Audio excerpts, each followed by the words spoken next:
आप तो ऐसे थक जाते हो। आओ इधर। मम्मी ने क्या कहा था वीडियो बना देने के लिए। हाँ बन जाएगा, आप आ जाओ। मेरा दिमाग कम लगाओ। ईशाय नमः। आज कार्तिक मास के कृष्ण पक्ष की संकष्टी चतुर्थी है और आज के दिन ही करवा चौथ का व्रत भी रखा जाएगा।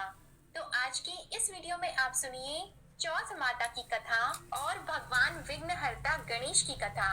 माना जाता है कि चौथ माता का व्रत और कथा के साथ भगवान गणेश की कथा सुनने से व्रत का पूर्ण फल प्राप्त होता है।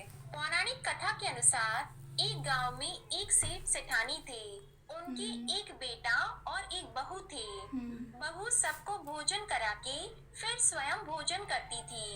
एक ऐसा पड़ोसन आवाज ऐसी भी निकालिएगा, थी ठीक है? जो रोज पूछती थी कि बहू आज क्या बनाया है, क्या खाया है। तो बहू कहती ठंडो बासी। एक दिन उसके पति ने ऐसा सुनकर विचार किया कि आज तो पकवान बनाए जाएं। फिर देखें कि मेरी पत्नी क्या कहती है। उसने तरह तरह के पकवान बनवाए और घर के सभी लोगों ने एक साथ बैठकर भोजन किया। आज भी पड़ोसन ने पूछा तो बहू ने कहा कि ठंडो बासी। सेठ के लड़के ने सोचा हो न हो कोई बात अवश्य है जिससे कि मेरी पत्नी ऐसा कहती है। उसने पत्नी से पूछा तुम रोज ठंडो बासी खाया ऐसा क्यों कहती हो, जबकि हम सब ने एक साथ बैठकर कई तरह के पकवान खाए। उसकी पत्नी बोली हम जो खा रहे हैं वह बाप बूढ़ों की कमाई है। जिस दिन आप कमा कर लाओगे उस दिन मैं समझूंगी कि ताजा भोजन कर रहे हैं। अब एक दिन लड़के ने माँ से कहा मैं एक बड़े शहर में कमाई करने जा रहा हूँ। माँ बोली बेटा अपने पास इतना धन है कि खाया नहीं खत्म होगा। माँ के मना करने पर भी बेटे ने स्वयं कमाने का दृढ़ निश्चय कर लिया और जाते समय पत्नी से कहा मैं जब तक कमाकर बहुत सा धन लेकर न आऊं तुम चूल्हे की आग मत बुझने देना। एक दिन चूल्हे की आग बुझ गई तो वह मन ही मन घबराने लगी, कहीं मेरे पति पर संकट तो नहीं आन पड़ा। जल्दी से पड़ोस में से आग लाकर चूल्हे में रख दूं, ऐसा विचार करके पत्नी पड़ोस में गई। वहाँ पड़ोसन चौथ माता का व्रत और पूजन कर रही थी। पड़ोसन ने कहा थोड़ी देर में आकर ले जाना। तो बहू ने पड़ोसन से पूछा आप यह व्रत क्यों करती हैं? इससे क्या मिलता है? पड़ोसन ने कहा चौथ माता के इस व्रत को करने से अन्न और लक्ष्मी मिलती है और अपनी मनोकामनाएं पूर्ण होती हैं। अब बहू भी चौथ माता का व्रत करने लगी। दीवार पर उसने चौथ माता का चित्र बनाया। उस दिन घी और गुड़ का चूरमा बनाकर रात्रि को चंद्रमा को अर्घ देकर उसने भोजन किया। ऐसा करते करते बहुत दिन हो गए। चौथ माता ने उस बहू के पति को सपना दिया कि साहूकार का बेटा तू जागे कि सोवे, तेरी पत्नी तुझे बहुत याद कर रही है, घर जाकर उसकी चिंता मिटा दे। तू दुकान खोलकर कंकु केशर का पगलिया बना के बैठ जाना, आज तेरा हिसाब किताब चुकता हो जाएगा। अब तो चौथ माता ने जैसा कहा था वैसा ही हुआ। उसने घर जाने की तैयारी की और गाड़ी भर के धन दौलत लेकर चल दिया। रास्ते में एक बड़ा सा काला नाग फन फैलाए बैठा था और कहने लगा आज तो मैं तुझे डसूंगा, छोड़ूंगा नहीं, आज तेरी आयु पूरी हो गई है। सेठ के लड़के ने कहा आज चौथ माता ने मुझे सपना दिया तो मैं पत्नी से मिलने घर जा रहा हूँ। वहाँ मेरी पत्नी बहुत चिंता कर रही है, मैं उससे मिलकर जरूर आऊंगा, तब तुम मुझे डस लेना। नाग ने कहा तुम शपथ पूर्वक कहकर जाओ तो मैं तुम्हें जाने दूंगा, परंतु लौट कर नहीं आए तो तुम्हारे घर आकर मैं तुम्हें डस लूंगा। इस प्रकार सांप को वचन देकर वह घर पहुंचा। वहां सभी से हंसी खुशी से मिला और भोजन करने उदास होकर बैठ गया। उसकी पत्नी ने उदास होने का कारण पूछा तो पति ने काले नाग वाली बात बताते हुए कहा कि यदि मैं उसके पास नहीं जाऊंगा तो वह घर आकर ही मुझे डस लेगा। पत्नी बहुत चतुर थी। उसने कहा कि आप घबराओ नहीं, लेट जाओ, मैं एक उपाय करती हूँ। पत्नी ने कमरे की 7 पेड़ी धोई। पहली पेड़ी पर रेत, दूसरी पर इत्र, तीसरी पर गुलाल फूल, चौथी पर कंकु केशर, पांचवी पर लड्डू पेड़ा, छठी पर गादी गलीचा और 7वीं पेड़ी पर दूध का कटोरा भरकर रख दिए। इस प्रकार वह 7 ही पेड़ी सजाकर बैठ गई। आधी रात होते ही नाग आकर पेड़ी चढ़ने लगा। पहली पेड़ी पर रेत में लौट गया और कहने लगा कि सेठ की बहू ने आराम तो बहुत दिया, पर वचनों से बंध कर आया हूँ, सो डसूंगा अवश्य ही। इसी प्रकार 7 पेड़ियों पर नाग आराम करता हुआ और कहता हुआ कि डसूंगा जरूर। कमरे में जाने ही वाला था कि चौथ माता ने विचार किया कि मैं इसे नहीं बचाऊंगी तो संसार में धर्म कर्म और व्रत पूजन को कौन मानेगा। अब तो गणेश जी, चंद्रमा जी और चौथ माता ने उसे बचाने का विचार किया।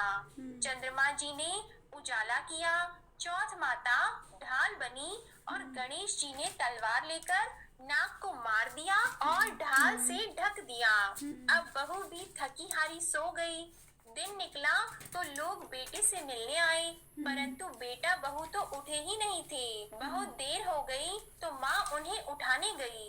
माँ ने 7 पेड़ियों पर जो कुछ देखा तो वो बहुत ही घबराई और बेटा बहू को आवाज लगाई।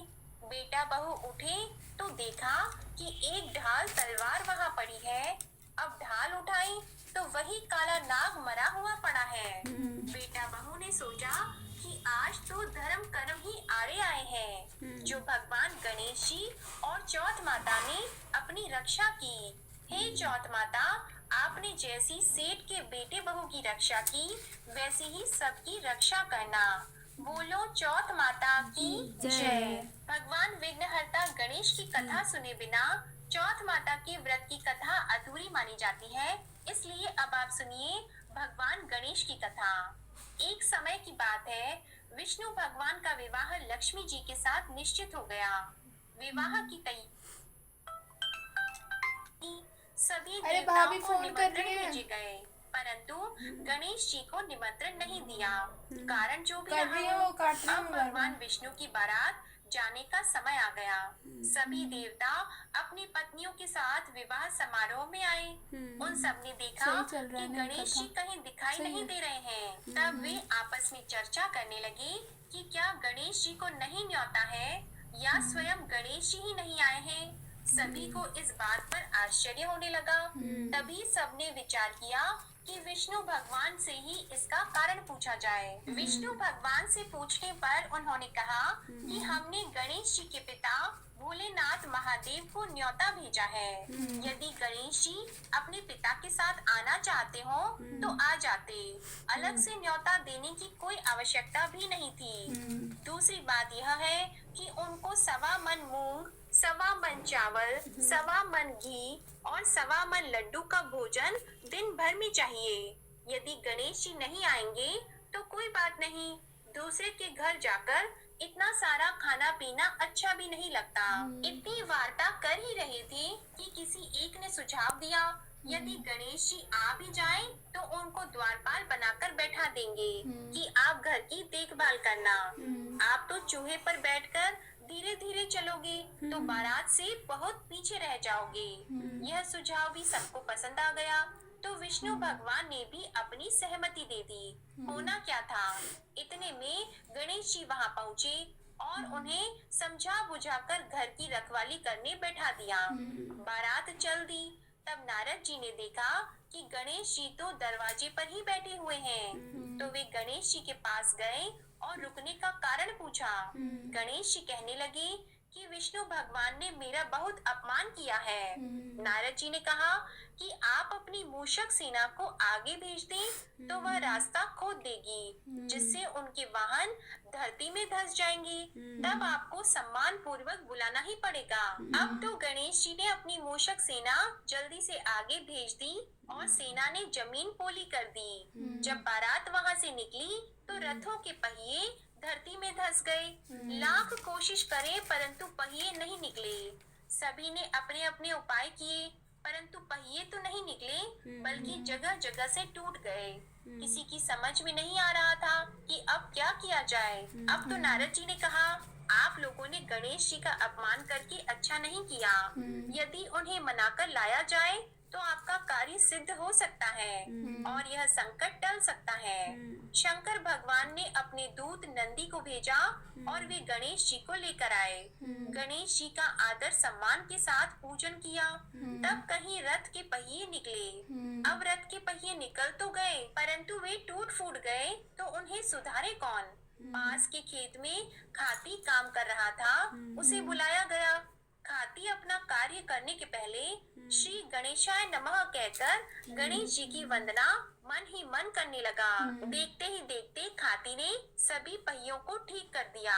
तब खाती कहने लगा कि हे देवताओं, आपने सर्वप्रथम गणेश जी को नहीं मनाया होगा और न ही उनका पूजन किया होगा, इसलिए तो आपके साथ यह संकट आया है। हम तो मूर्ख अज्ञानी हैं, फिर भी पहले गणेश जी को पूजते हैं, उनका ध्यान करते हैं। आप लोग तो देवतागण हैं, फिर भी आप गणेश जी को कैसे भूल गए। अब आप लोग भगवान श्री गणेश जी की जय बोलकर जाएं तो आपके सब काम बन जाएंगे और कोई संकट भी नहीं आएगा। अब सभी को अपनी अपनी गलती का पश्चाताप हुआ और सबने भगवान गणेश की जय जयकार करते हुए और बारात वहां से चल दी और विष्णु भगवान का लक्ष्मी जी के साथ विवाह संपन्न करा के सभी सकुशल घर लौट आए। हे गणेश जी महाराज, आपने जैसे विष्णु भगवान के कार्य को सिद्ध किया, वैसे सभी के कार्य को सिद्ध करना।